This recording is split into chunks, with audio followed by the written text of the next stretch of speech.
Good afternoon. I'd like to welcome everyone to our community forum. This month the topic is managing an organization's technical security solutions portfolio.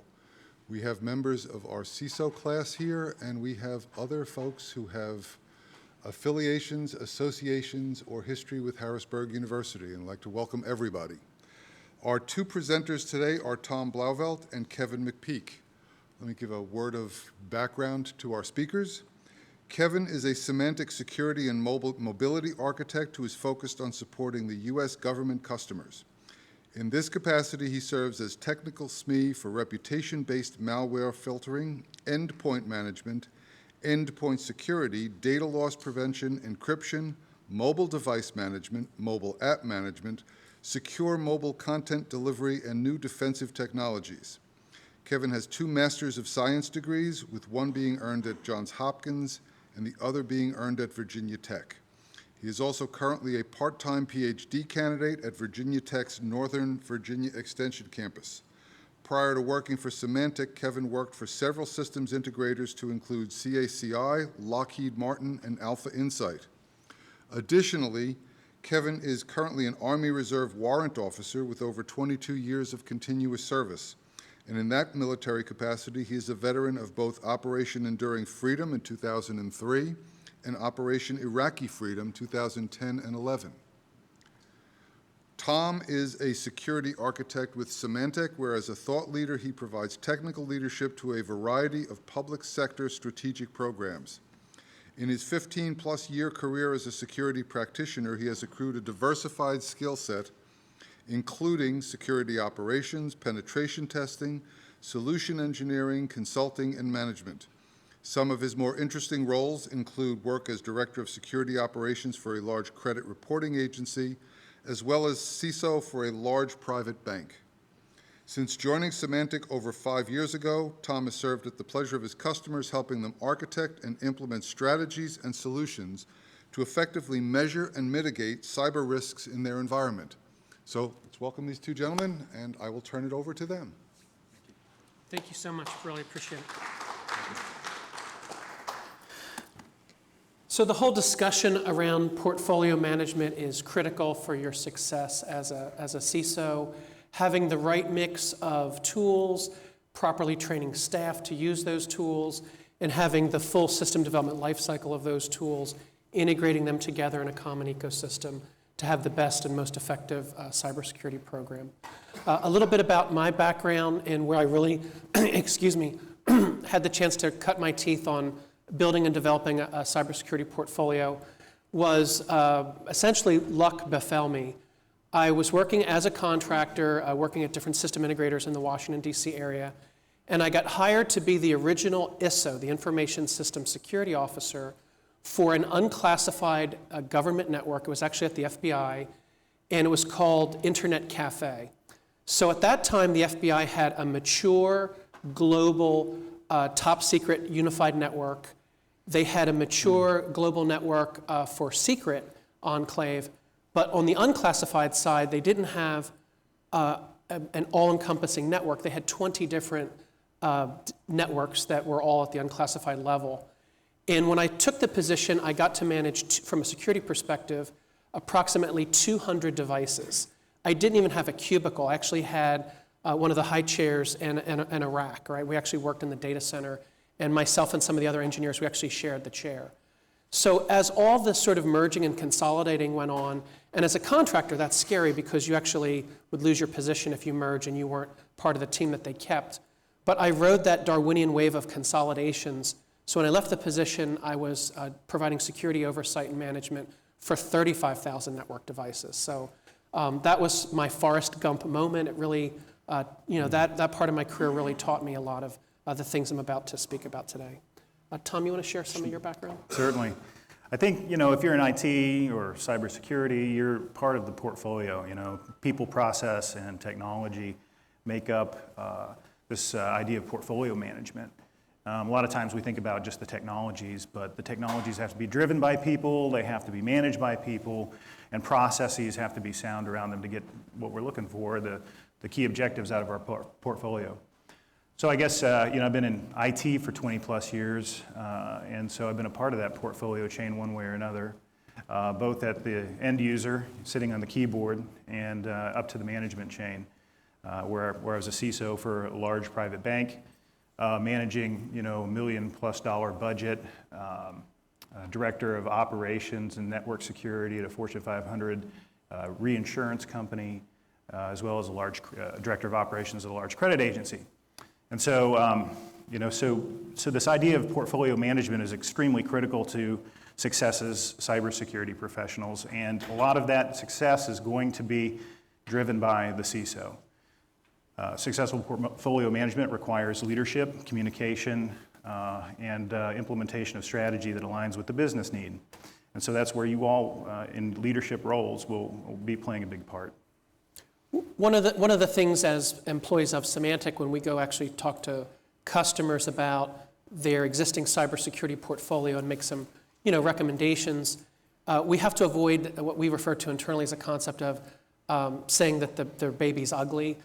But truth be told, sometimes cybersecurity tools are purchased and they become shelfware. For whatever reason, they're not implemented or they're partially implemented, and the benefits of that technology isn't utilized. And that's something for any CISO to be concerned about, because if you make a decision, or even if you inherit decisions that your predecessor made, you're on the hook for making those proper tools work. The other thing is you could have tools in place that could give you a false sense of security. You could have certain subnets that aren't properly being, let's say, monitored or secured. So all of these things kind of form the holistic picture of what portfolio management entails. So what Tom and I are going to do is take you through 15 different discrete yet somewhat intertwined use cases, so to speak, or examples of cybersecurity portfolio management. And first one being managing the portfolio lifecycle. Yeah, I think this gets down to, again, what I was saying. We want successful projects. We want to manage a successful portfolio. And there's a lot of steps that go into that. And this is just an example of some of the steps within in that portfolio management. We have to determine what the need and requirements are. And I heard in your class earlier this idea of understanding the business priority and aligning your actions behind that. That's absolutely critical, because that'll help define what we actually need to purchase, what we need to implement, what we need to develop, those sorts of things. So this kind of looks at the acquisition process, but there's also the portfolio management component of managing what you already have. Oftentimes, the implementations of tools are poorly done. They sit there as shelfware, as we like to call them, because they're not really being managed well. Oftentimes, tools will get implemented to meet a certain business case, and they'll have a lot more potential. This is a very common thing we see in the environments. A tool will have 25% of its capabilities being used. The other 75% aren't being used for whatever reason. Maybe it's a lack of skill set. Maybe it's a lack of even knowing what that tool can do. And so one of the things I've done with customers, I've gone in and actually performed maturity assessments or health checks on their particular tool sets to help them understand what more they can get out of it. And that's a way of actually showing more value for your current investment. And that's always a good thing for management, for your boss. You can say, hey, listen, you're not spending any additional funds on this tool, but we're meeting additional requirements with our current tool set. And the last thing I'll say about that is process development. A lot of times you can increase the efficacy of your tools in your portfolio by developing your processes more soundly and to show the value that comes out of those tools. Yeah, so the Japanese have a word that's Kaizen, and it basically translates as continuous incremental improvement. So sometimes what you'll see in organizations with their IT spend is sort of this sinusoidal effect where there's a burst of procurement, there might be some rip and replace of existing technologies, and then everything sort of tries to settle in. There's also a mature cycle where that Kaizen takes effect, where the proper upgrades are put in place, or proper retirement of existing technologies and new things being implemented. And of those two approaches, normally that Kaizen approach where you're constantly tweaking, refining, with occasional sort of bursty changes as there's disruptive technologies come on the market. That's probably the best overarching construct for your portfolio. Mm-hmm. This is a big one, right? Cloud, the idea of cloud services, whether that be infrastructure services where you're purchasing hardware sitting in somebody else's data center and then you own the operating system up, or you're purchasing software as a service where you're just the end user of that application that's running on that device, and everything in between. This is revolutionizing portfolio management. In fact, here in Pennsylvania, there was a large acquisition with Unisys. I think over $680 million was spent on cloud services, and that portfolio is being developed and being made available to the different agencies within the state. This has tremendous implications. I mean, when you have, when you put these cloud services in place, there's a tremendous amount of benefit. And there's some also challenges with it as well. Cloud services potentially take away the need for you to manage a data center. You may completely outsource your data center. It takes away things like managing a variety of vendors, which that can be challenging. It can drive costs down because you're only you're purchasing what you're using, not necessarily purchasing the load of all the software and hardware that you may leave unused. Oftentimes in a data center, CPUs are sitting there idle for a lot of the time, and you're still paying for that, right? So cloud is actually changing quite a bit of how we look at it. It also changes the financial models.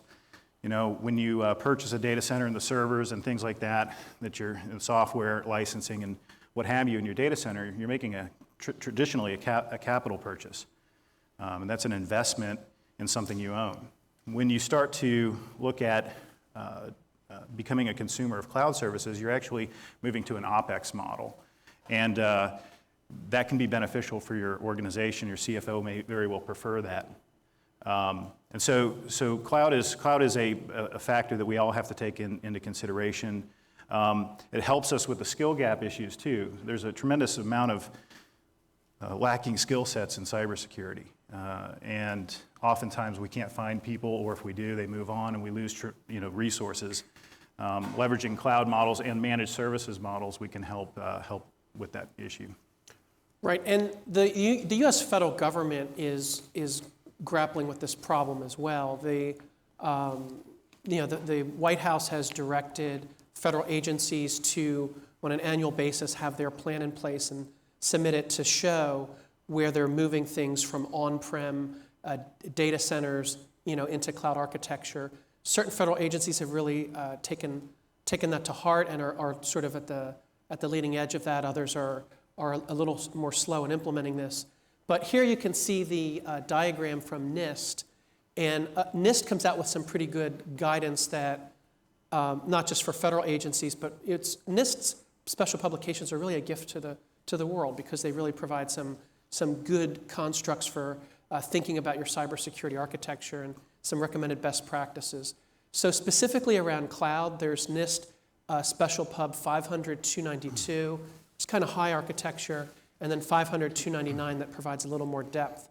There's also the Cloud Security Alliance. They have their conferences, they have their publications, have some of their best-of-breed recommendations.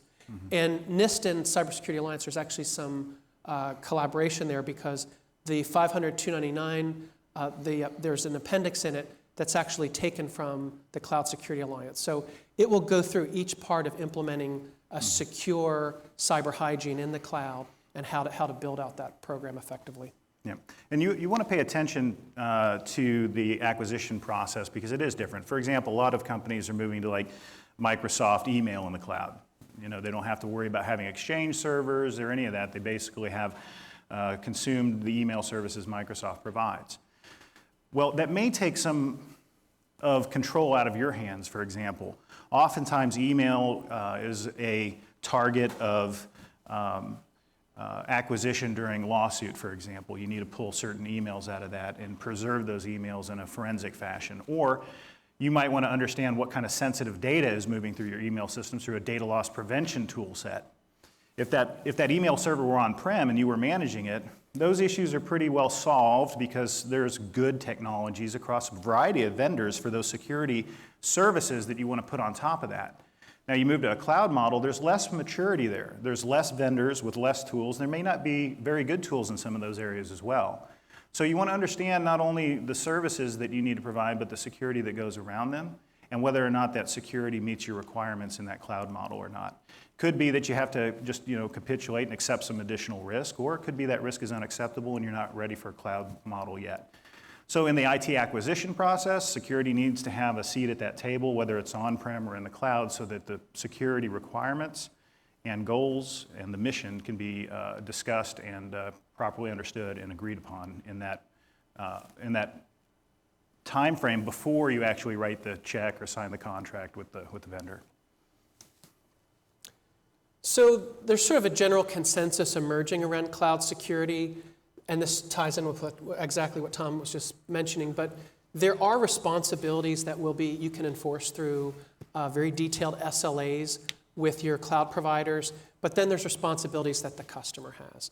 If everything's within your own data center, you can run scans, you can do some pretty aggressive cyber analysis, whereas if you tried to run these scans against cloud infrastructure, you'd be cut off and you'd be violating contractual terms. So these are, again, just some considerations.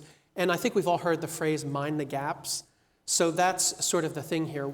As you're outsourcing data center operations, which is essentially what movement to cloud means, where are the gaps? And where could there be misunderstanding if the contractual, because you want technical people to resolve it and make sure that they feel that the cyber security overlap is complete. What you don't want to have happen is there's a breach, and then you have attorneys discussing, well, who was responsible for that gap there? And I'll just mention one more thing, Kevin, on that. You really need to think through your policies and your standards that you want to support before you go through this acquisition process, because if for some reason you get invited to the table as the security representative for a project, and you see, hey, we're about to move, for example, that email scenario, we're about to move to email in the cloud, and I, as a CISO, really want to understand where sensitive data is going through that. But my colleagues don't necessarily, or the stakeholders don't necessarily share that sentiment. I might not get the control that's extremely important to me. And I might not have the amount of time in this project to actually explain it and go through the process of trying to make a case for it. So defining security policies and guidelines and practices and standards that you have a cross-domain agreement upon and even contribution towards is really important, because then you can get into a meeting like that and say, hey, we have an architecture defined for this particular network. We've already determined it meets our mission to understand sensitive data and where it might leak and when we might have a breach. And that includes around the email system. So this is we all agreed on this, so as part of this project now, it's just second nature to include a data loss prevention requirement as part of this project. So developing the right mix, larger organizations, especially if they have a variety of operating systems, a variety of system requirements, software implementations, different customer sectors that they're supporting, are by nature going to have more complexity. They're probably also going to have larger budgets. So trying to assess the right sort of mix for a large organization is going to be different for a mid-sized to a smaller organization, but also have considerations for scaling. If you're part of a smaller organization that's rapidly growing, I'm sure we've all seen when children play soccer when they're young, they all kind of run to where the ball is, but as they advance, they go to where the ball is going. So if you're in an organization that is experiencing quarter over quarter or year over year growth, maybe start to think what types of tools would be most effective for scaling. Yeah, and there's also the buy versus build conversation that comes up from time to time. Sometimes you might have some in-house resources, or might be able to contract folks to come in and build something rather than purchasing something. That's a consideration you'll need to make. Each of those have their own levels of commitment, their own levels of risk, and that sort of thing.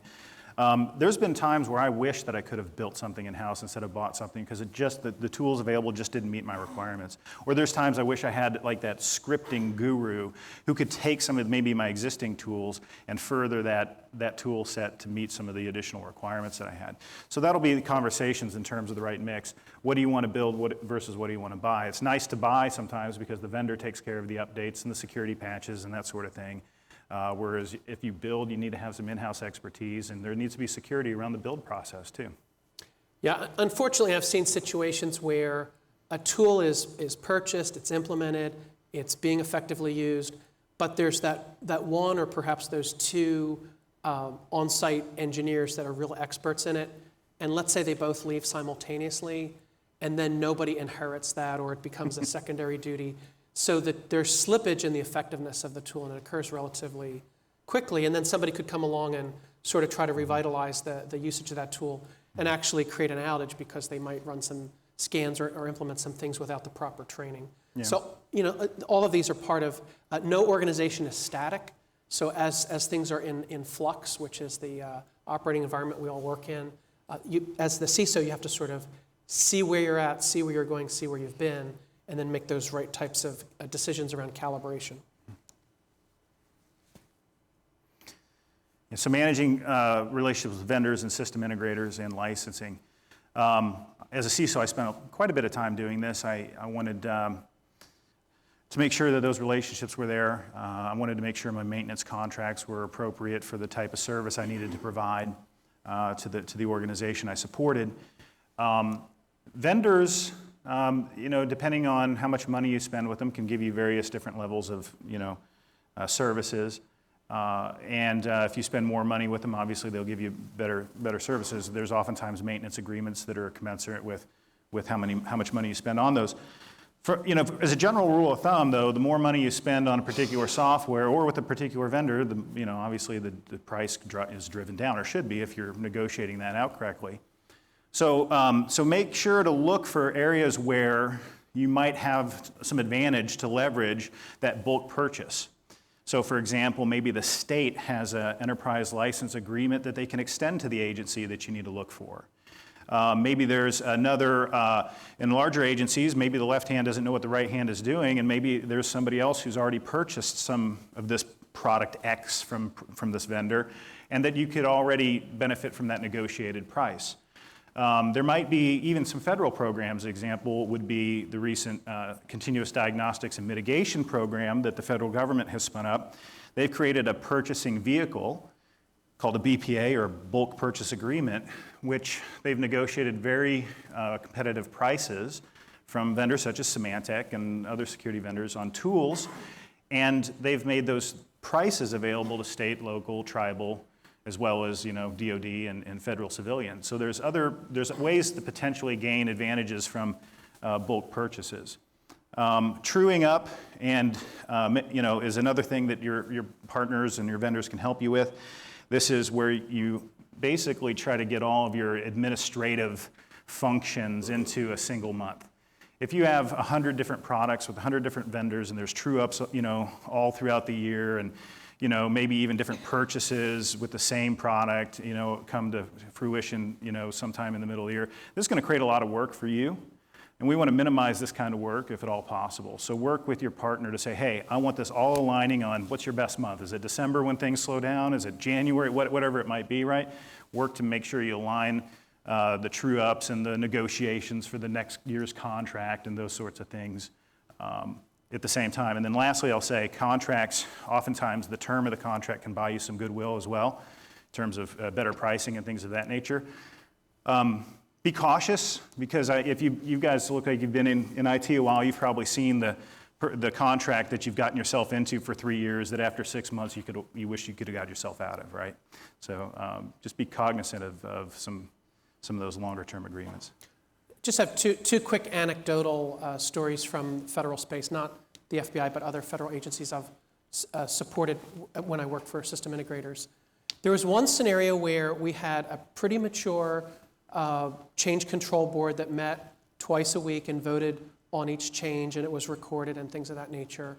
In having responsibility for the security posture, I had made recommendations for tightening up certain ACLs, access control list, for outbound communications. And I presented my justifications. It was a unanimous vote. I was able to implement the changes. But a certain part of that federal agency was actually a stakeholder, but they were not participating in that change control board. And our ombudsman, that was supposed to be outward, customer facing, wasn't aware of certain systems that they had, and it actually caused an outage for them until they identified what was the problem was a certain port that was being blocked. So we were able to deconflict that and get them back up and running. But it's just there's a lesson learned there to really understand every time you implement a change, apply a patch, tighten an ACL, deploy some type of a security measure, you could be impacting certain customers either internally or external to your organization. Another kind of fun story is, it wasn't too fun for the team at the time, but a federal leader simply sent a question. He said it verbally in a meeting with leadership, where he wanted to know how many instances of SQL were running enterprise-wide. And we were tasked with uncovering for our security portfolio, where SQL was running. So, of course, we found that our licenses for SQL, but we also looked at some of our appliances that had back-end SQL implementations that were, tied in with the appliance operations. And we were actually calling the vendor and trying to find out, because he also wanted the specific versions and things. Well, it turns out that's not what he needed. He simply was interested specifically in Microsoft SQL licenses because he was having license discussions. Mm-hmm. So when you're the CISO and you're asking these types of questions, or conversely being asked these types of questions, make sure the proper communication, that you really understand both what's being asked of you and what's being asked of your staff, that you're communicating downstream in such a way that, because the amount of labor we had to put into it was a lot greater than what it would have had to been. It could have been simply 5 minutes of work turned into wasting several man hours of labor. Let me give you one more thing that came to my mind. It's important, in my opinion, and that is when you work with vendors to purchase, could be software, could be hardware, could be network services, that sort of thing. Understand if there's an OEM agreement behind the scenes. OEM agreements can be good. It allows we have them, it's semantic. It allows us to partner with folks in areas of our portfolio that may not be, that we may not have products ourselves, and integrate them tightly with other systems that bring advantage to our ecosystem and to your ecosystem. There's also risk in that. So for example, what happens if you find a bug in the software in your maintenance and agreements with us, and that software bug needs to be escalated to engineering? Well, it's not our engineering that owns that OEM, it's somebody else's. And so we need to have tight agreements there and make sure that we've negotiated that appropriately. You may not have visibility into what that looks like if you don't ask. So where there's OEM agreements in place, make sure you understand that the support that's necessary for you and the timeframes that's necessary for you to support your organization, understand how those support relationships work behind the scenes. And you can ask those kind of questions in your RFI, RFP process. And remember, lawyers are part of the process of writing contracts, and what's always legal isn't always logical. So make sure you actually take the time to read through these things to make good sense of them. Right. So having an effective risk management framework, there's a saying, if you don't know where you're going, any road will get you there. But actually thinking through what your risk management framework is going to be, which one you're going to rely on, and then developing a lot of your procurement plan and O&M cycles for your existing systems is all part of this. Mm-hmm.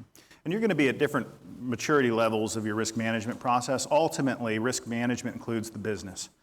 It includes their goals and their objectives, and that translates into the priorities for your risk management process. So if you're looking to align your portfolio acquisitions and maintenance and maturities with what the business is doing, part of your feedback to the business is, as CISOs, is here's the risk of not doing this to your business or to the enterprise, right?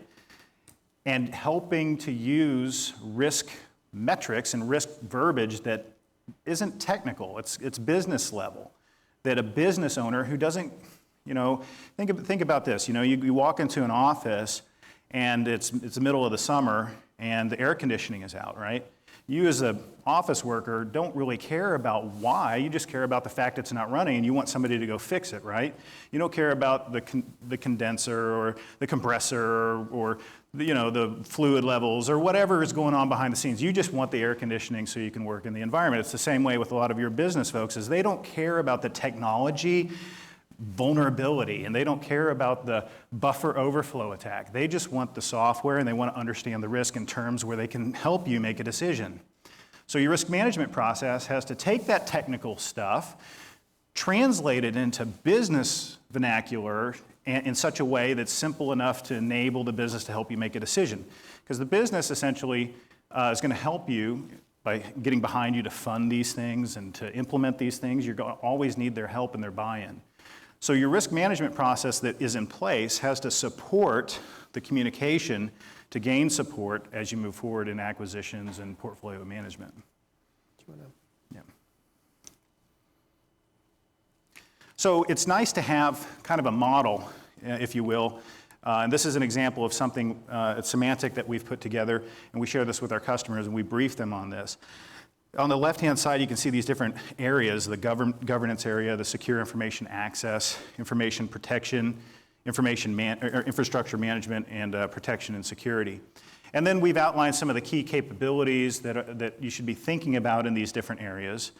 And then we also have listed some key differentiators for our particular portfolio. For you, you could list your different portfolio, the key capabilities, and how that makes a difference in the risk management of that organization, of that business owner's information systems. And this is shown in a very linear format, but there's actually tremendous, it's not quite so binary and discrete rows. There's a tremendous amount of overlap.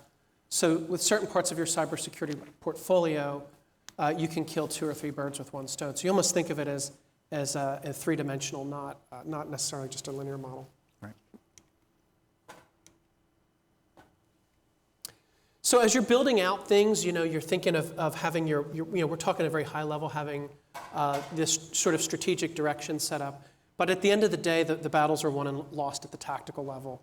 Either the malware gets to execute or it doesn't.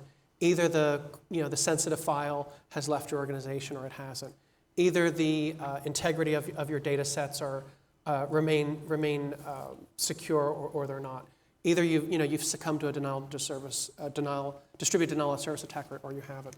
So the whole idea of having the different roles and responsibilities, policies and procedures, and then sort of the ongoing activities for governance, secure information access, information protection, infrastructure management, and then the protecting your IT infrastructure. Yeah, and we'll make these slides available for you so you can use them as your point of reference. What we want to show you here is that ideally we always get taught, think about your strategy. What's your business goals? What's your strategy? What's your plans? What's your 3-year goal? And then use that to develop your policies, and then use your policies to drill down further into your standards and guidance, and then build your processes and things after that, right? But in most cases, we don't really start there. Most organizations don't start well defining all of the strategy and moving down into the tactical. Most organizations are fighting fires and ad hoc tactical kind of work. I got an audit coming up. I got to hurry up and prepare for that audit. Hey, malware is a big issue these days. I got to make sure I throw a bunch of malware out there. We don't necessarily link that to the strategy to begin with. Right. We're reactive. We're very reactive. And the idea that, and that's okay, right? I mean, that's just human nature, and that's how we form organizations. And a lot of times in the early parts of organizations, things just get done because that's what's right in front of us. But as we mature as security professionals and as we mature the security organization, we walk back and start taking a look at that strategic point of view and then start implementing some of those things. And we need to figure out what the right steps in that process look like. And there's some frameworks available that can really help us get our hands on that. One of those being the NIST Cybersecurity Framework. You guys have already gone through this, I think. We're seeing a lot of traction in the industry. It was originally developed by NIST for the critical infrastructure because 853 was, which is used by the federal government, is pretty complex. And so NIST was asked to really bring in something a little bit more easy to use. And so it is actually taking off. We're seeing a lot of interest in this. And what's nice about it is that it gives a common vernacular, common language for customers to actually communicate cybersecurity to business stakeholders and the C-suite. And so it's a very effective mechanism for introducing a strategic approach to your cybersecurity programs and therefore your more tactical implementations.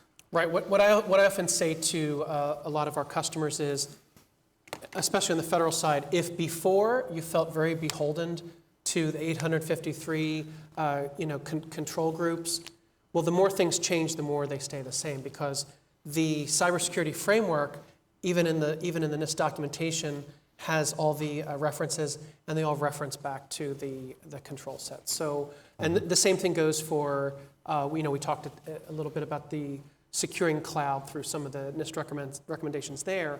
But again, it all ties back to those foundational control sets. Yeah, that's the power of this thing. If you need to use 853, you can still use 853. If you're an ISO shop, you can still use ISO, and then you can also cross-map those things so that you can enjoy the benefits of all of that. And then, of course, if you don't want to use the NIST framework at all, there are other frameworks available. One of the best being from the Center for Internet Security, having the 20 critical security controls. Yeah, this is awesome. Bunch of industry experts, guys like Dr. Eric Cole from the SANS Institute and folks like that got together and said, and Tony Sager, who came out of the NSA, got together and said, hey, listen, all this complexity out here confuses a lot of our customers. If we had to boil down, what is that? It's kind of the 80-20 rule. If we could harden our networks using the top 20 controls, how much value would that provide to our customer? And turns out it provides quite a bit. If you look at these controls on here, they're well thought out. They're thought out in a methodology in terms of, hey, they kind of build on top of each other. And it gives us a great reference point for mapping our capabilities and our portfolio against this. And you guys have probably seen this, but if you haven't, please take a look at it. There's a website out there that gives you much more detail into what this looks like, and it's a great point of reference to understand, is our portfolio mapped to the common threats and risks that our networks are going to see?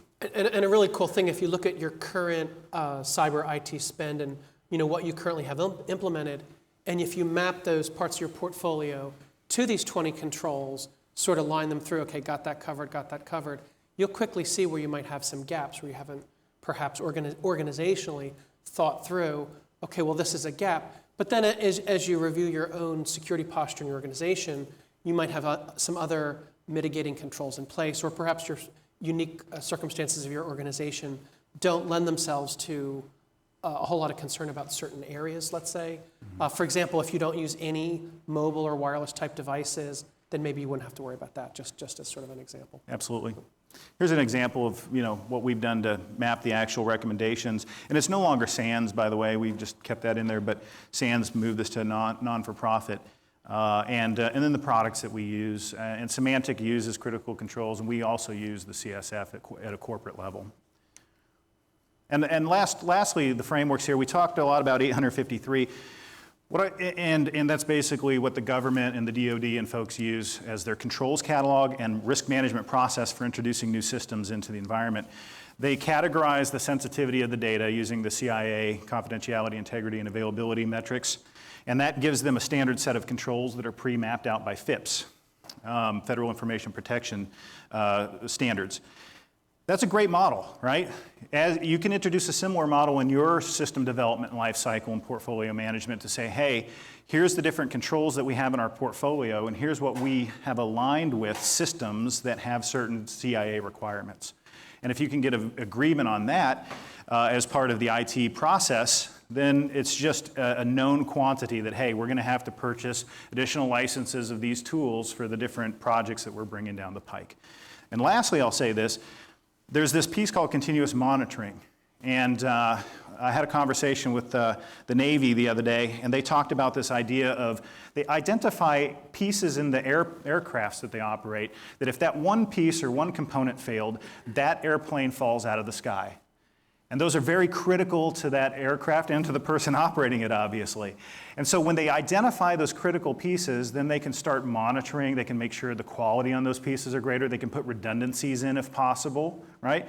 And so we want to apply the same kind of methodology to our cybersecurity environments. You will have controls that are critical to your organization. And if they fail, or if they're misconfigured, or if they provide inaccurate information or just do the wrong thing, you may suffer very strong consequences, a breach or loss of integrity or availability. So it's important to identify what those are and then put assurance controls around that. Monitor those things. And Kevin alluded to this earlier, there's nothing worse than having a control that you think is an operation that's not, because you have a false sense of security, and then you continue to operate in that kind of fashion and leave it behind. So put security controls on security controls, assurance controls on security controls to make sure that they're doing what you think they are. Right. If you remember back during the Cold War era, the father of nuclear submarine technology, Hyman Rickover, really developed an engineering principle of interlocking systems of systems and having redundant control mechanisms in place. And to this day, to my knowledge, the U.S. Navy has never had a situation where nuclear material aboard nuclear ships has led to any type of a crisis where, sailors' health was impacted or national security was impacted, that sort of thing. So sort of having, and if you notice, it's a virtuous continuous loop, and it keeps feeding. And also if you think about like, painting the Golden Gate Bridge, you start at one end, by the time your team gets to the other end, the beginning of the bridge is already starting to rust. So what you need is to have teams in parallel going through and cycling so you don't have those erosion marks and those gaps occurring. Yep.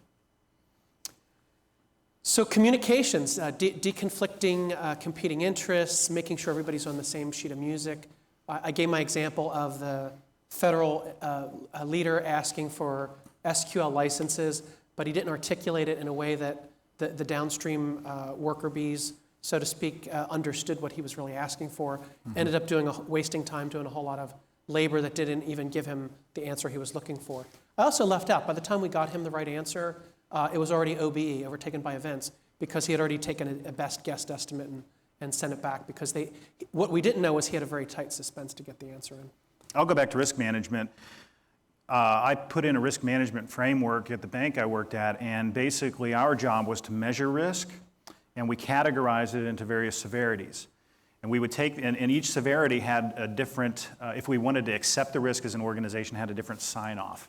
So one sign-off might be the business owner, and the highest sign-off might be, the executive risk committee, which was a subset of the C-suite. So my team would go out, we'd find risk, we'd measure the risk, and we'd present the risk. It's very effective because I'm not telling somebody what they have to do. They're having to tell me, hey, I'm not comfortable with this, what can we do? And then that's where I can bring forth the answer and show them, hey, here's the best practice we've developed, let's talk about this, and then bring them into the conversation, get them to help fund it, right? So deconflicting problems is oftentimes setting up a process ahead of time that is going to assume that you're going to have conflict, and to set up the parameters for those conflicts. Another piece of this was, hey, if somebody wanted to accept the risk, for example, we maybe gave them a certain amount of time frame that risk would be good, and then after that they'd have to re-accept that risk. Or if somebody wanted to challenge our risk decision, there was a challenge process where they could say, hey, we don't necessarily agree with that risk. Let's get in front of some of the executive risk members and have a conversation. We think we need to talk a little bit more thoroughly on that. So just processes that kind of assume you're going to have conflicts, and how to de-escalate those conflicts. The other thing is, as a CISO, we really need, and I say, I was speaking to a group in Washington, D.C., and I said, we need to be politicians. And the moderator says, what do you mean politicians? And I had to kind of backtrack because I forgot where I was at for a moment. I said, I don't mean run for office. What I mean is exercise a level of political prowess as we conduct business. We have to understand what motivates people. We have to understand what motivates their business. It helps to understand personality types, and it helps to build relationships ahead of time so that you can properly act as this guy here in the middle, which is moderating this, heated kind of conversation and debate that's taking place. And as a CISO, the better we get at that, the more effective we're going to be at driving the security culture to change in a positive direction. Because there's always this conflict between security and feature functionality, right? Security slowing us down and feature functionality speeding us up. And we have to help manage the perception to say we're not a hindrance, we're a value. And that's the political part that we can play as we try to achieve the buy-in for our initiatives. Tom, I'm glad you mentioned about the speed. Sometimes you need to go slow in order to go fast. So I know within the Army, not just within Army IT operations, but really all Army operations, is the concept of the brief back.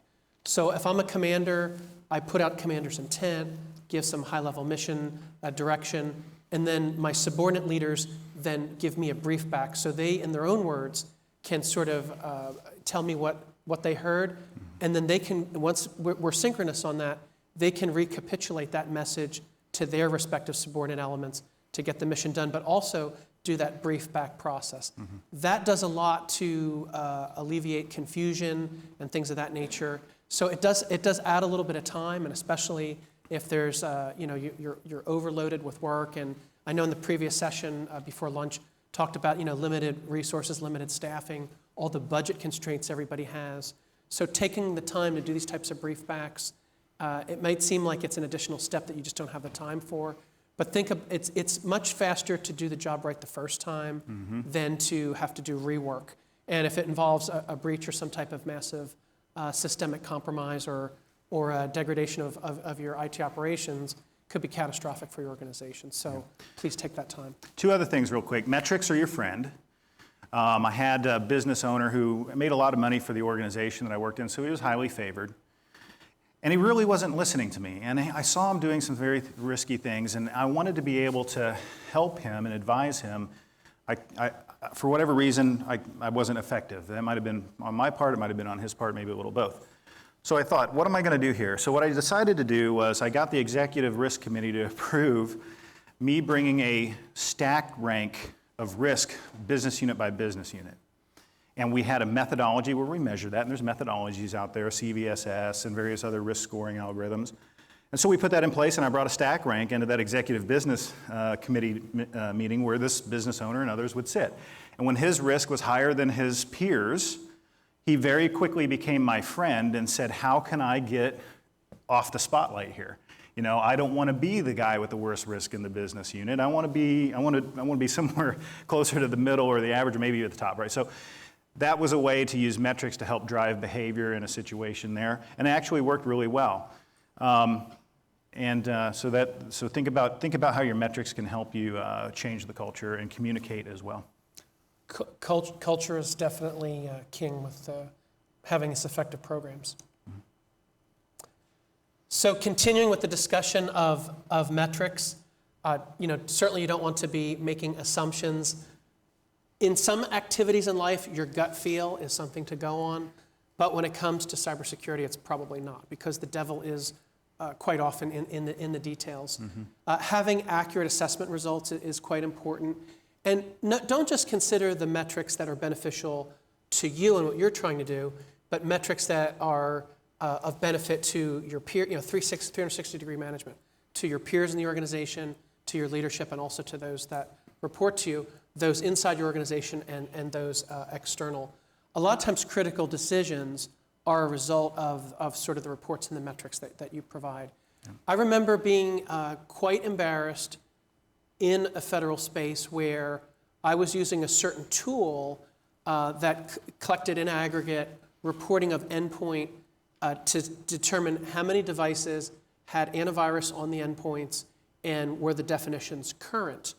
And it wasn't it's not important what the company was. It was not Symantec, it was another product. And I was tracking and showing that I was like 97% of my organization's devices had an AV definition less than 72 hours old. And somebody came in with yet another tool and ran a scan and said, well, Kevin's data is incorrect. We're actually at like 68%. So we actually took, I challenged that, and we took specific devices and actually ran around the campus and found those specific devices and checked, and it turns out the other tool was correct. So I had metrics, I was making reports.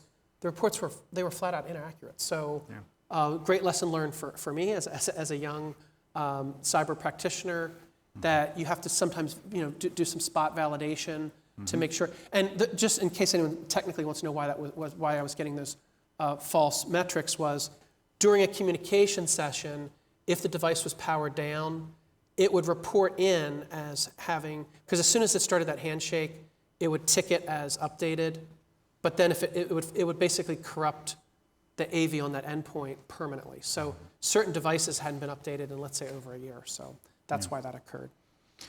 Maybe you don't have the right data. Maybe you don't know what data you need to make a case for a new tool or new technology. Let's go back to data loss, for example. If you're in an organization, you know you have sensitive data, you have to protect the confidentiality of it. You don't know where that data is at, where it's going, you don't know if it's leaving. That may keep you up at night, probably should. You need to be able to make a case for tools that inventory your sensitive data and watch it as it traverses the network and maybe even stop it as it tries to leave.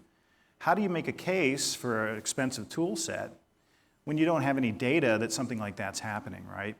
So that's where you can kind of reach out to your peers and say, hey, have you made a case for this before? You could look at industry statistics saying, hey, on the average, industry, the loss of data is X. You could reach out to your vendor partners. For example, Symantec has a great data loss set. We'll actually bring it into your environment, work with the network team to set it up and watch the environment so that you have real metrics of data loss and where it's going that you could then turn into a business case if you in fact have a problem. And if you don't have a problem, we walk away and say, good for you. You may not need this tool right now, or you may want to just put pieces of it in place so that if you do develop a problem, you know about it. So there's different varieties of ways to try to find the metrics that you need to drive the outcomes that you're looking for. I remember having domain admin rights in a Windows Server 2003 environment, and I ran a report, one of the canned queries built into Active Directory, to find user accounts that had not done the Kerberos 5 authentication to the domain controller within the last 180 days. So what I did was I took all of those accounts and I disabled them. And then I had a program in place where then 30 days later, I would take those same disabled accounts and then I would delete them. So this was a recurring monthly manual process. Mm-hmm. What I didn't realize was some of the users in this government agency on the enterprise were doing most of their work on the classified network, but they did use unclass for email, and they were doing everything through their BlackBerry, their government-issued BlackBerry, and that was doing an LDAP authentication. So it never actually pulled the trigger to show the domain login occurred. And so it was a senior federal executive at a remote, it wasn't in Washington, D.C., it was at a remote location, actually called the help desk and said, my BlackBerry's not working. And I was actually walking by, so I had a little cubicle here, and I'm walking by the rows of help desk, and I overheard the help desk, the level 1 support, the junior tech, repeat the gentleman's name on the phone. It was like Josh Kadiddlehop or something. And I go, whoa. And I realized I had just whacked that account. So I stopped and I said, excuse me, hate to interrupt you. Can I talk to the customer? And I proactively informed him. I said, I'm very much apologize. This is what happened. I was able to get the tombstone account, which is that final step before the deletion of the deletion, and restore him. And I explained to him what I did wrong, and I apologized. And then I realized that was, and so then we start running some function checks with the BlackBerry, and that's how we were able to determine what happened. But he actually he asked me the name of my manager, and I'm a contractor. I was like, gosh, I'm going to get fired, but I wanted to do the right thing ethically. He actually sent an email saying what integrity I had, that I stepped up and admitted my fault, and then I fixed it in real time while he was on the phone. But again, metrics and reporting, things like that, you can really make some serious mistakes very quickly and knock people offline, or even perhaps worse, open up security vulnerabilities.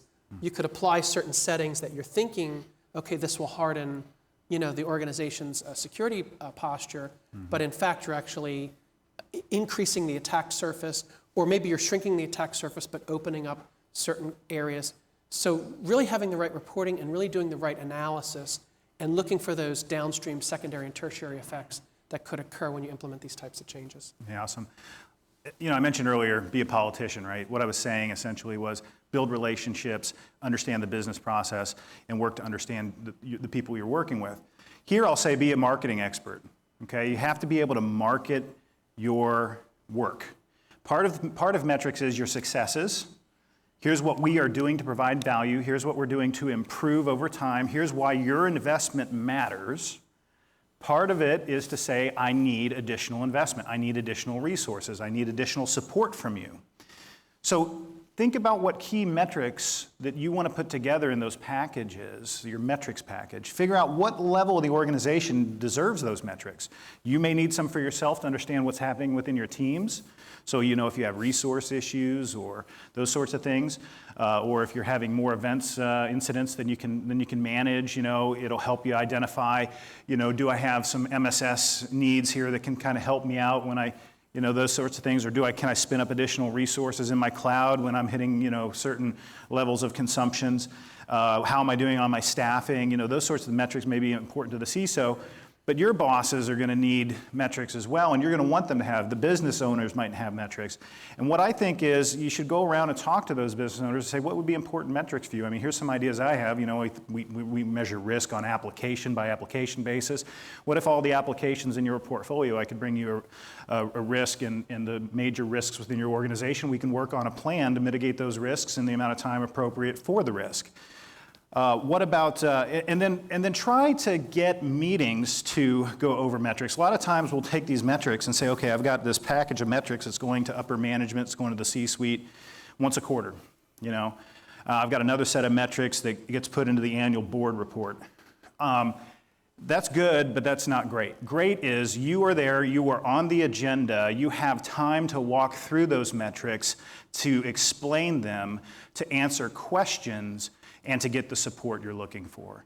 That's the optimal case scenario. So try to position yourself up as high in the organization as you can. When I was a CISO, I actually went past 2 reports in terms of management chain, so I could actually report to the board of directors. My boss wasn't there, my boss's boss was not there. I was reporting to the board of directors on behalf of them for the organization because I was the security officer for that organization. And that's right where I wanted to be. And I did that on an annual basis, and then I talked him into giving me the CEO, the president, the chief operations officer, and the CFO on a quarterly basis where I went over the top risk report. And my team basically went and got a bunch of data, and we came over the top risks, what we were doing about it, what we did the quarter before, what we plan to do the quarter forward, what I could, the help I needed from them to get that done and the support I needed. And so position yourself in places of influence within the organization, have data to back up what you're trying to do, and make sure that data is relevant and interesting to the party the parties you're talking to. One of the things I think is, though, very different for the CISO position than other C-suite level is the potential rapidity of events that the reporting would actually scale or change very quickly during cyber events. So if you think about the type of metrics, let's say, that somebody from HR has, they could say, this is our payroll, this is our recruiting efforts, the number of people we interview, extend an offer, who take the job. Marketing could say, this is our production costs, or sales could have their metrics for sales forecasting and pipeline. Manufacturing could have their metrics for factory productivity. But those things quarter over quarter will have some variations, and over time, data doesn't lie over time, trends and patterns appear.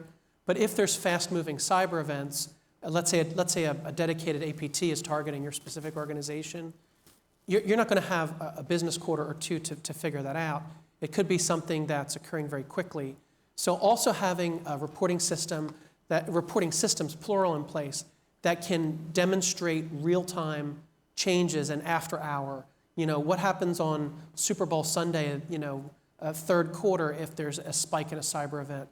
What's the process in place to handle that? What happens on Christmas Eve or New Year's Eve? Things of that nature. Mm-hmm. So these are things where you need the reporting to, some of it can be, perhaps the weekly reporting or something of that nature, but also having for fast-moving trends when cyber events are occurring, having rapidity of analysis, response, and the more of that can be automated, the better. Because if it depends on people, people take vacation, people get sick, people are in the pool swimming laps, they're not tethered to their mobile devices. So having other people on the list to be contacted in the event of these events, mm-hmm. all of that's part of the holistic thing about creating your proper metrics and proper reporting. Mm-hmm. Work with other process holders to inject points of data gathering and metrics as well. There's usually some sort of project methodology where you spin up new systems on the behalf of the business. You want to be at that table represented. Here's how many projects that we're doing. Here's the person hours we're putting behind that. Here's the amount of effort we have. Here's the growth of those projects. Here's the expected need for resources to meet all those requirements. Another one's change control. Change introduces potential security threats to your organization. So be represented in change control and make sure you're looking at change records and have metrics around change, successful changes, changes that introduced, security issues, those sorts of things. Have a representation there. And the system development lifecycle, if you're developing stuff, make sure you're involved in that process and tracking the changes there. A lot of those metrics are around, helping you staff and resource those particular things correctly. So, acquisition's sort of the fun piece of this, getting briefed by vendors on the sort of the sexy stuff, new cyber tools, getting to do the POCs where, you come in and kind of kick the tires on software and then to, rack, stack, configure and get it all up and running. And, that's what makes this type of work, so interesting and so meaningful. But, there's also the full IT lifecycle management for your cybersecurity tool portfolio to really have, even for your cyber tools, the proper patching and updating to make sure those tools that are supposed to protect your network don't actually become the point of failure, the attack surface for some type of exploit. And then also having a logical progression for doing not just patching, but upgrades if you want to continue with that vendor, or doing rip and replace if you want to implement some new cutting edge tools. So all of that, really you have to look at it from start to finish. And again, using that concept of painting a bridge, it's a never-ending process. In the statistics we presented at the beginning, large organizations can have 100 or more tools in their portfolio, mid-size 40 to 50, right? Oftentimes vendors are releasing quarterly updates. That's new feature functionality. There's patches when there's vulnerabilities, that sort of thing. That's a lot of administration.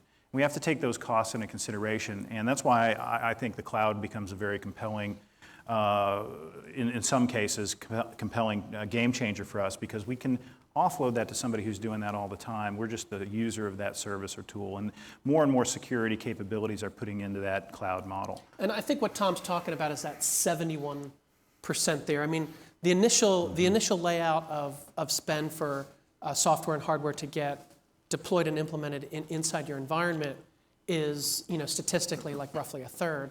But that ongoing O&M, having whether you have, on-site system integrators or occasional consultants come out and sort of tune it, that's really where the 2/3 part of your cost is. Yep.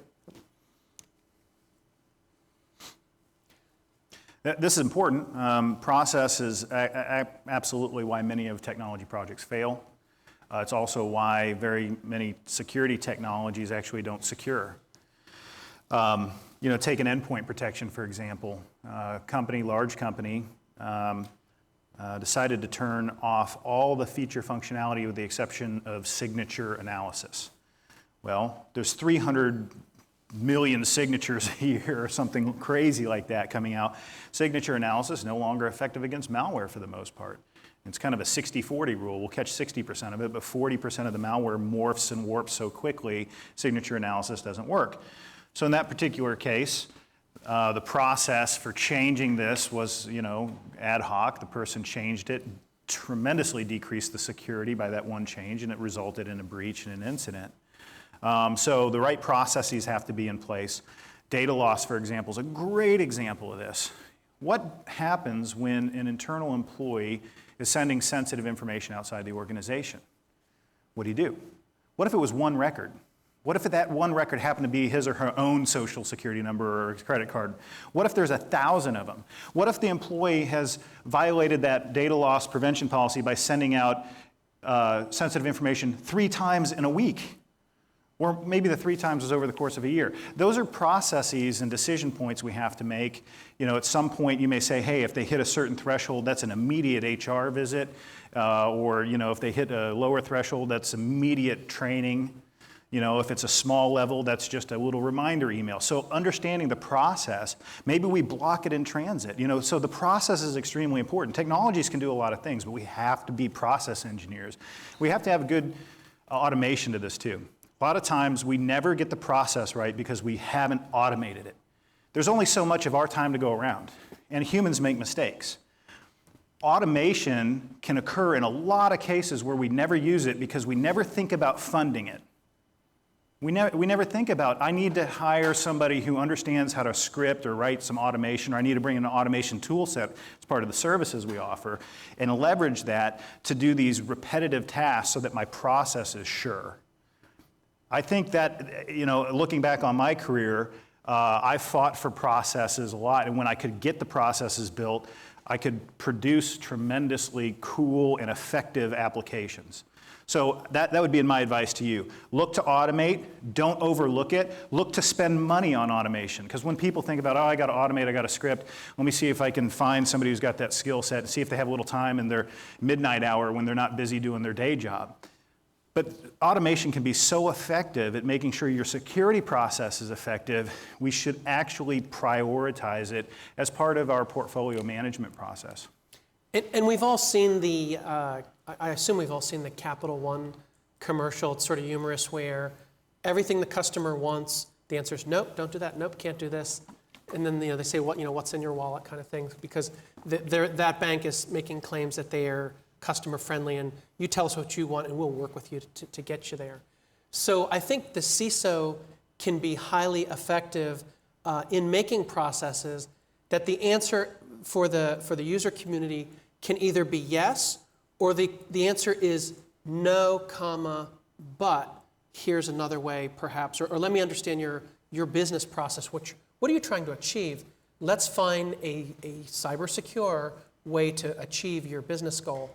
Because the user community doesn't want to hear no, and then what the reputation as a CISO that you get is you're that person who's preventing them from getting their job done. And there's also the whole concept of what's referred to as I think the legal term is de minimis personal use. So a lot of organizations have employee staff where there's a policy that they're not allowed to, let's say, engage their social media, their Facebook or what have you, or they're not allowed to use personal email like Gmail or Hotmail or something. But some organizations say, if you're on your lunch break, or if you're between appointments or what have you, or if it's after work or before work, you can do de minimis, meaning you can come in and use the infrastructure, the IT infrastructure, for some personal beneficial things. So, how do you do that in a way that's secure? And also, if you have those types of policies in place, one of the things to consider is, if you block things, users are smart. They'll find ways to, because they might be technically savvy too, find ways to work around it. I've seen organizations that block Gmail and Hotmail, but they don't block .edu. So some personnel might be taking a course in the evening or online training or what have you, or be alumni of certain schools where they have a .edu email. So it's an HTTPS site, they can log in, they could attach some files and send it out that way. You might have some management on your mobile device, like an MDM policy in place, saying no cut, copy, paste operations on your mobile device. But somebody could have the screen up and take a picture of it, like a print screen, and save it as a JPEG and then send it out that way. People are ingenious. So they could have something up on their monitor screen. You could have a tool saying, don't let that data leave the organization, but they could, with their phone, just snap pictures of it. So some of it is user training. Some of it is, unfortunately, report on suspicious behavior if your coworkers are doing something strange. And depending on the sensitivity of your organization, you may want to amplify or de-amplify those types of policies. Yep. So there's no one size fits all for this. But again, just trying to stimulate some thought on it. Let me go back to process real quick. A lot of times the processes you have to build are going to span silos that you don't control directly. As the CISO, you have authority and you have the ability to influence. And in most meetings where I've had to build processes, I just didn't send my staff, although I included them because they're brilliant people that I hired and I needed their help. But I came to help tie the silos together. If I needed HR to help me put in a hiring process that also roped in the consultants that were being hired so that we could track identities from one HR human resource system so that I could then build the workflow and automate the workflow from that one point. I needed to be there in front of that HR manager saying, hey, I really need your support on this. This is why it's critical to the security. What can I do to help you make the case? That sort of thing. So a lot of times our jobs isn't necessarily even understanding technology, it's influencing the organization and the different silos that our processes need to affect. Think about vulnerability management.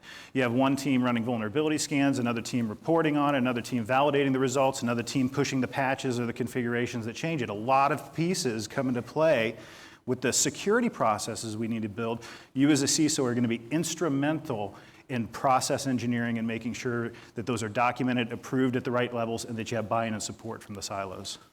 What I've also seen is there's certain things that are sort of like evaluations, whether you're bringing in an independent auditor, whether you're doing a phishing attempt internally to see if users click on a link or open an attachment that they shouldn't open. But what happens is these things become well-known, they become regular, predictable events. So I would just encourage you as you're developing some of those evaluation type processes to inject a good bit of randomness in it so that, for example, I remember before I was a cyber practitioner when I was a systems administrator but not part of cyber, I knew when audits were coming. So if there were certain things that I knew would fail an audit, I might, might be inspired to maybe turn those systems off when I knew a scan was going to run because I knew my systems would fail. And I'm like, I'm going to get around to patching it, honestly, but I can't do it today because, it's going to impact this sort of downstream effect. So let me turn this off, let the scan run, we'll pass the scan. This is all too common, and engineers talk like that. So you should basically be inside their head and understand that. Run the scan when they least expect it, and that way you'll actually get an accurate reporting. Yep. Same with phishing. If every July, 4th of July, there's the same email, like open up this flyer from hackme.com, click on this link about a 4th of July office party, well, then it gets predictable. So no, everybody's going to be trained, but then if you did it other times of the year and you sort of change it around, you're going to be much more successful. Sorry. Kevin, we're going to go into a speed round now because we want to leave a little time for questions. Yes, absolutely. Speed round. There's a couple different items here. Get my running shoes on. Cultivating the right cyber ecosystem. What I'll say is this, there's a lot of tools that can be standalone, but they can also participate in an ecosystem that can add more value to your portfolio and to your services.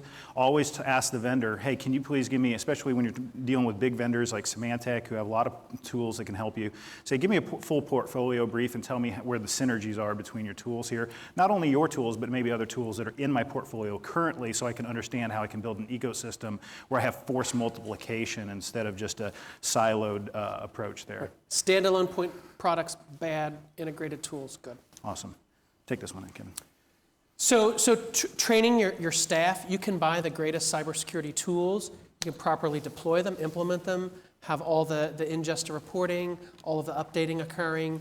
But if your team doesn't know how to use those tools, all you have is somebody who has elevated rights on what are essentially hacking tools, clicking around and unfortunately probably breaking things. So making sure that your technical staff is properly trained. And what I've often seen happen is somebody will buy a cyber tool and it might come with some training, and sometimes the senior people will go to the training, especially like, hey, it's a 3-day training in Boston or somewhere fun or Chicago. So people go to the training, but the person who's actually going to be banging on the keyboard doing the work doesn't get that training effect. So, just to be mindful of these things within your organization. And then train everybody. Everybody needs to know what their responsibilities are and try to tie it back to metrics. Here's the question a CISO should ask his or herself. How can I prove that my training is making a fundamental difference to security? People process technology, we started off with this. It's a lot of times we think of portfolio management as technology. There's services that come into that portfolio. And there's personnel that we have to understand as well. We have to understand the current environment. We're going to have turnover. What happens if I lose that personnel? I got to cross-train. Those sorts of things. A lot of times a technology project will go wrong and a vendor will get the blame.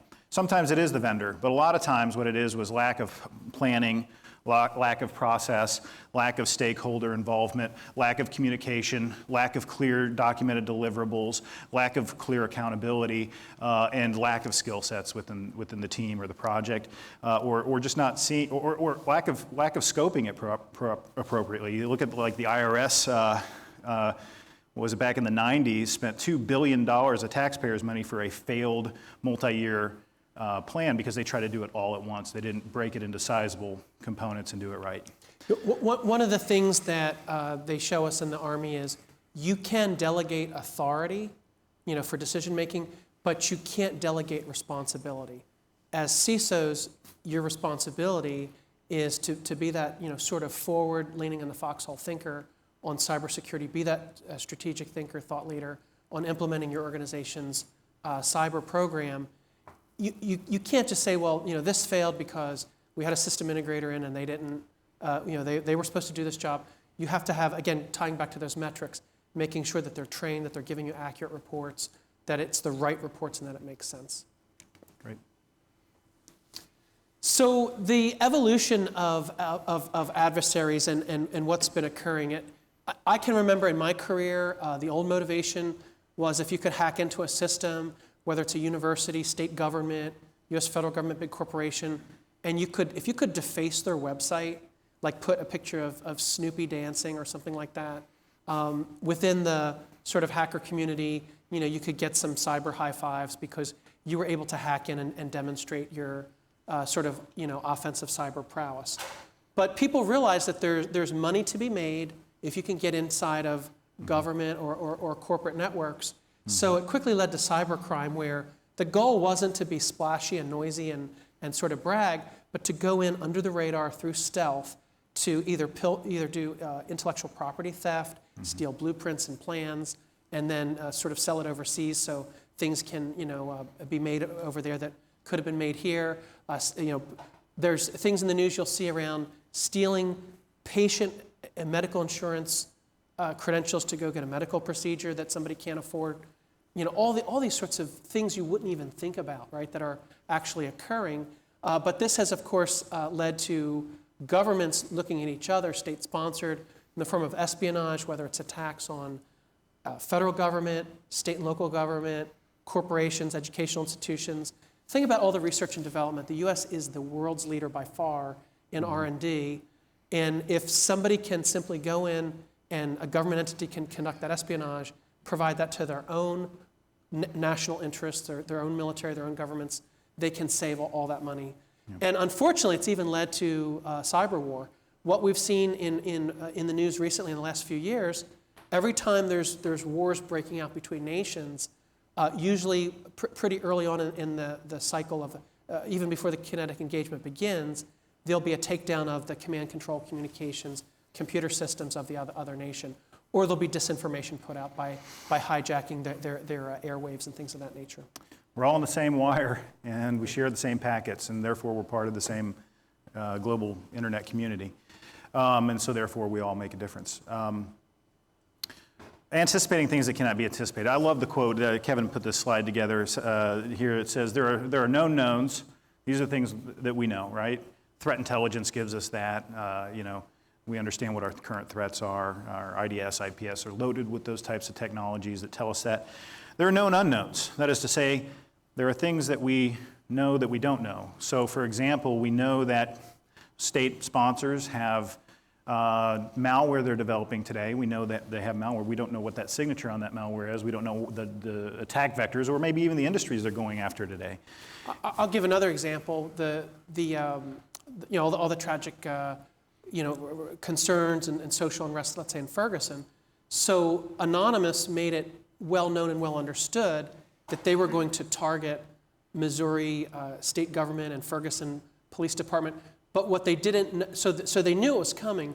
What they didn't know was how and what was the attack vector, attack surface that they would go after. Mm-hmm. And to some degree, they were successful in degrading the IT operations of state and local government there. So that'd be a good example of a known unknown. We can make predictive analysis there.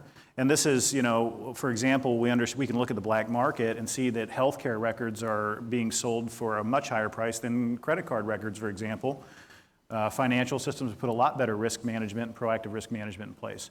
So we can then say, hey, listen, we see a trend. There's a financial motivation for hackers to start moving towards the healthcare sector. They're less protected. They've invested less in security, things like that. So therefore, we can make some predictions, and that's helpful. But then there's unknowns. Why don't you explain that? So former SecDef Rumsfeld said, basically the biggest concern are the unknown unknowns.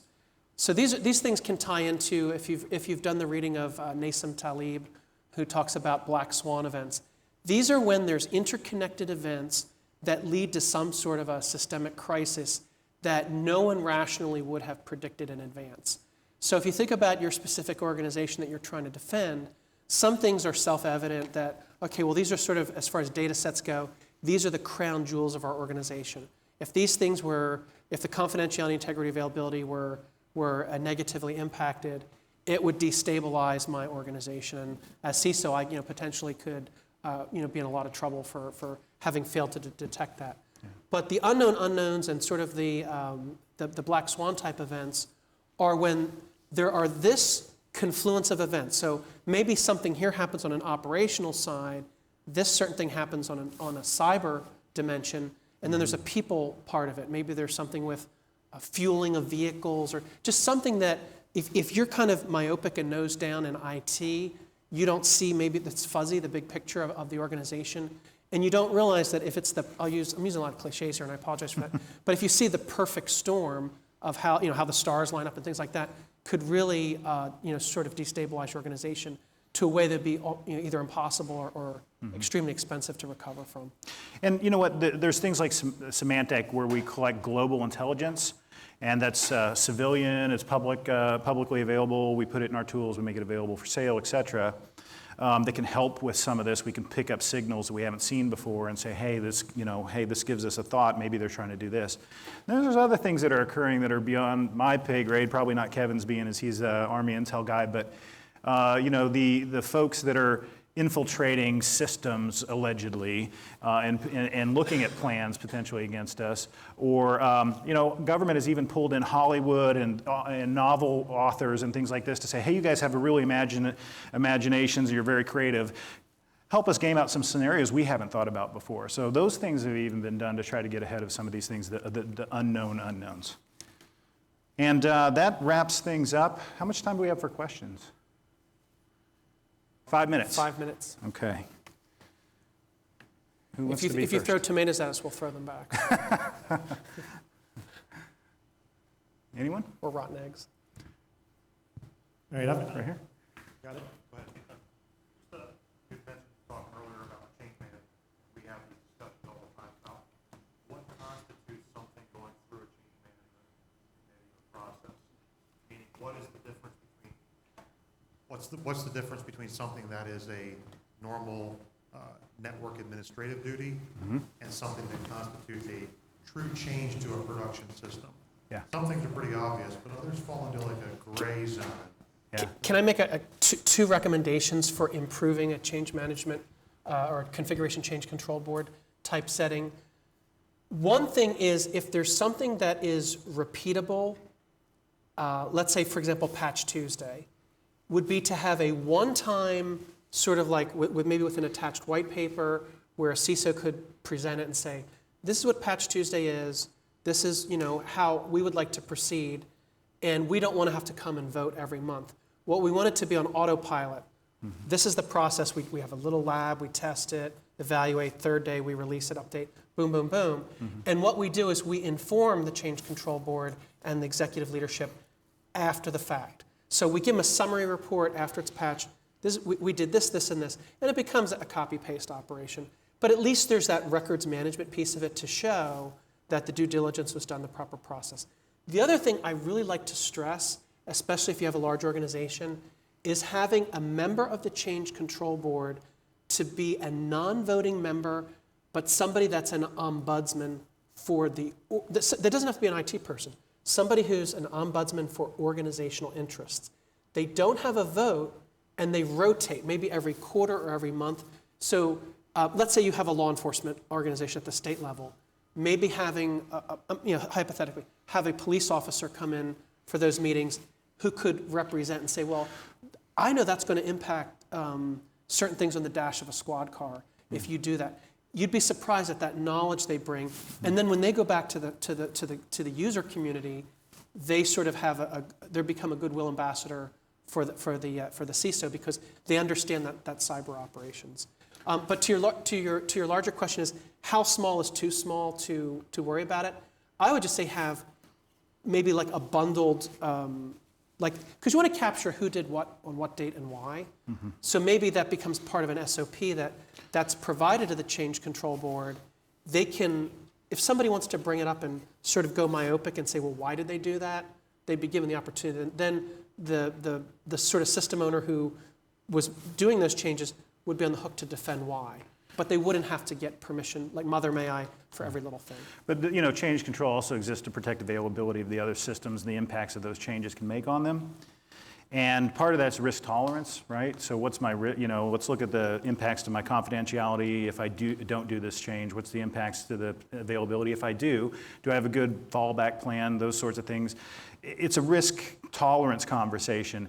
And I'll tell you, some of the times I've had some things go through and I've gone to change control committee and said, hey, can I automate a vulnerability scan and it's benign and blah, blah, blah. And they're like, sure. And then all of a sudden I touch a port on a Cisco router at a high range and the Cisco router fails and I lose routing in my network.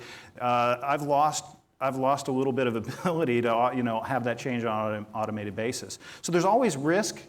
Even virus signatures, which are largely auto-pushed, once in a while a vendor will put out something that breaks something. And so that's just kind of part of the risk we have to take. So it's weigh the cost versus the benefits. Make sure everybody's clear about it. Document the process and those sorts of things. And every organization will have a different tolerance. Fool me once, shame on you. Fool me twice, shame on me. Yeah. Others? Thanks for the question. Appreciate it. Tom, they know everything now. I think we just put them to sleep. Okay. Nobody was snoring. So. Yeah.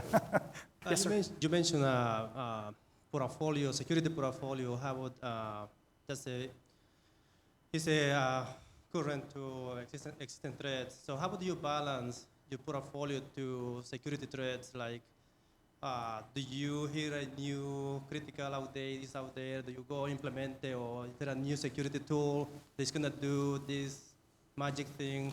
How do you go about it? I mean, how do you balance between security in your infrastructure environment? I think part of it is if you have these sort of tools being offered to you and they sort of like are the new red shiny thing that will help fix some either existing problem or potential problem, is to invite the vendor or competitive vendors to come in and do a POC, a proof of concept, and a bake-off where you actually set your criteria and try to evaluate, well, what is the best of breed, but then also look at cost, because best of breed could be very expensive. And then based on your risk appetite and your budget, use that sort of that competing tension to pick the right solution. Chief, we appreciate you taking your time, both of you coming and talk to us about that. And a lot of the concepts that you discussed, we're pretty familiar with. We understand defense in depth and Right. and having the tools on a regular schedule fine-tuned so they're not just noise generators.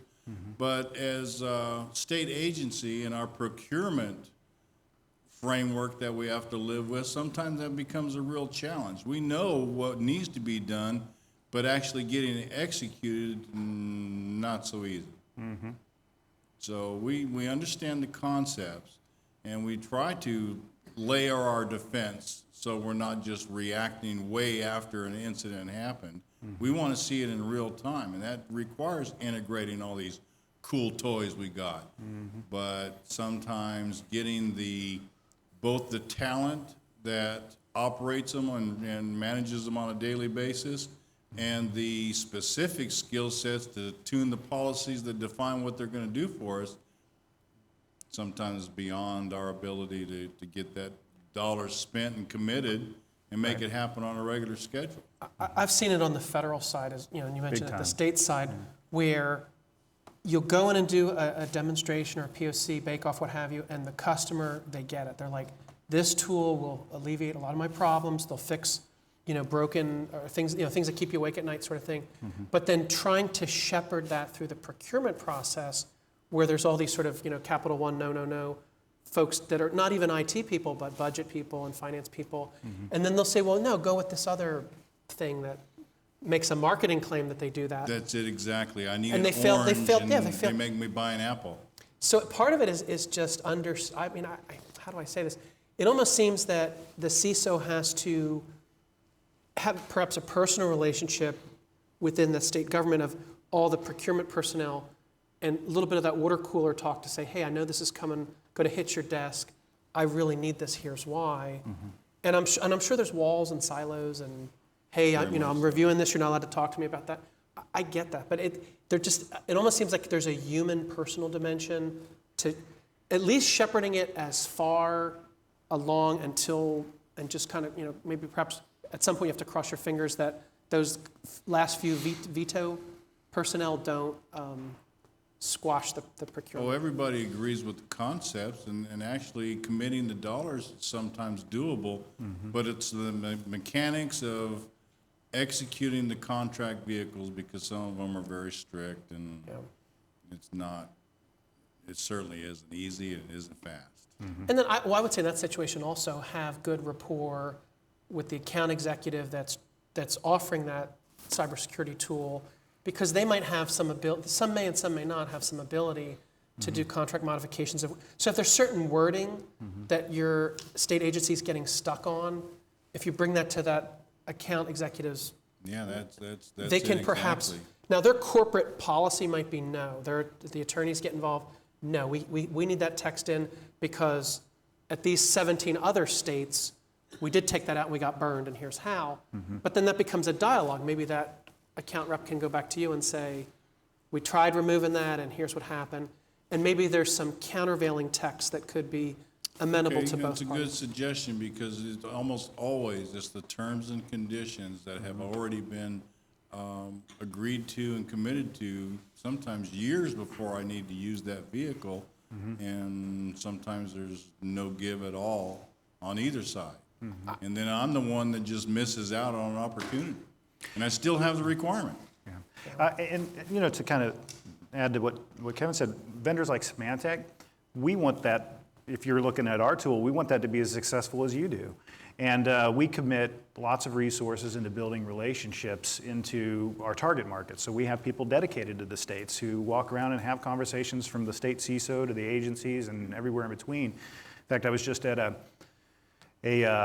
kind of a CERT event in New Jersey, and one of the state guys was there, and he's like, that's the New Jersey state CISO, let me go introduce you over there to him. And I had a pretty good dialogue and was able to talk to him about some of his needs and understand it, build some relationships. So, we have, especially larger vendors, we have potentially folks who can help identify, maybe we've done some things before to help align the tool set with the need in such a way that it makes it past some of those roadblocks that you have. So reach out to, and ask us for help and see if we can do anything for you on that. Okay, thank you. Yes, sir. I think I'm going to jump in now. We are actually 6 minutes overtime. Okay. I will say that both Tom and Kevin's offered to stay later after we were done to take some offline questions. But in the meantime, I'd like to thank them both for taking part of this, and thank our CISO students and our visitors. Yeah. Thank you. Thank you. Thank you so much. Really appreciate it. Thank you.